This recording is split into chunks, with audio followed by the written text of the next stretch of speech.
भक्ति स्पिरिचुअल में आप सबका स्वागत है। अपने पूर्वजों के लिए कुछ करना क्यों जरूरी होता है, इसके बारे में एक कथा सुनाते हैं। यहाँ पे भीष्म जी बता रहे हैं, मतलब युधिष्ठिर को। उन्होंने कहा, एक बार उन्होंने मार्कंडेय मुनि से पितृकल्प के बारे में पूछा था। उस समय उन्होंने हमें जो उत्तर दिया वह हम तुम्हें सुनाते हैं। मार्कंडेय जी ने हमें बताया कि एक बार हम तपस्या कर रहे थे। उसी समय हमारी दृष्टि अचानक आकाश की ओर उठ गई।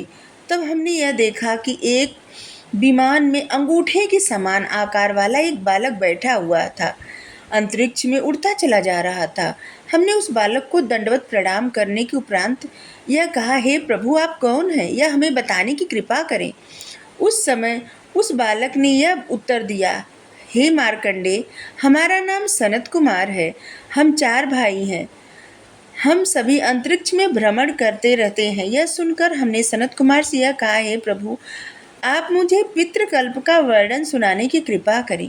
तब सनत कुमार जी ने जो उत्तर दिया वह इस प्रकार है। सनत कुमार ने कहा, हे मार्कंडेय, पूर्व काल में जब ब्रह्मा जी ने देवताओं को उत्पन्न किया तो उन्होंने सबको ये आज्ञा दी कि तुम हमारी संतान हो और हमारे लिए यज्ञ किया करना। परंतु देवताओं ने ब्रह्मा जी की इस आज्ञा को नहीं माना, वह केवल अपने ही प्रयोजन में लगे रहे। तब ब्रह्मा जी ने अत्यंत क्रोध में होकर श्राप दे दिया, हे देवताओं, तुमने हमारी आज्ञा का तिरस्कार किया है।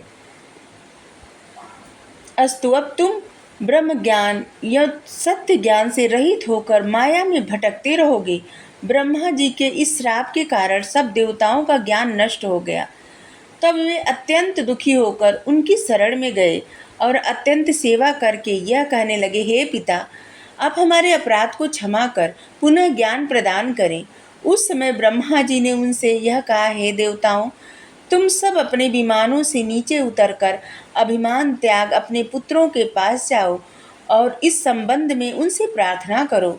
ब्रह्मा जी की इस आज्ञा के अनुसार सब देवता अपने पुत्रों के पास गए तथा उनसे यह कहने लगे कि तुम हमें ज्ञान प्रदान करो। उस समय उन सभी पुत्रों ने अपने अपने पिताओं को संबोधित करते हुए इस प्रकार कहा, हे पुत्रों, तुम अब पूर्वत पुनः ज्ञान प्राप्त करोगे।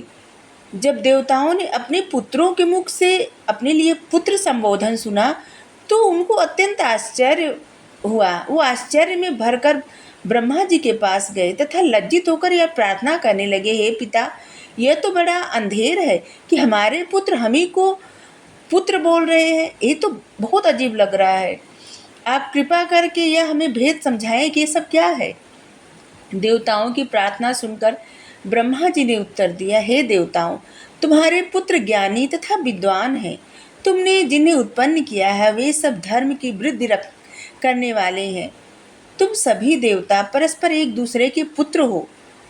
अब तुम्हें उचित है कि तुम सब मिलकर यज्ञ करो, तभी हम तुम्हें आनंद प्रदान करेंगे।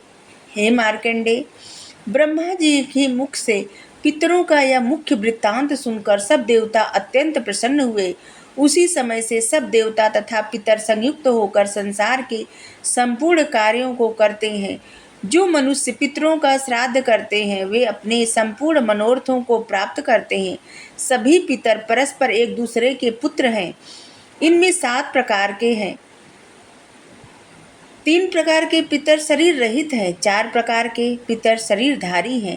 हे मार्कंडेय, पितरों की ऐसी महिमा जानकर तुम उनकी भक्ति करो। जप तथा रोग आदि उपायों द्वारा भी जो परम पद हो प्राप्त नहीं होता, वह प्रेम पूर्वक पितरों की सेवा करने से मिल जाता है। जो मनुष्य अपने गोत्र का उच्चारण कर शुद्ध मंत्रों द्वारा पितरों को पिंड दान करते हैं वह सदैव प्रसन्न रहते हैं। श्राद्ध के समय पिता पितामह आदि सभी पिंड ग्रहण करने के लिए आते हैं। पितरों को तर्पण देने वाले दोनों लोकों में सदैव आनंदित रहते हैं।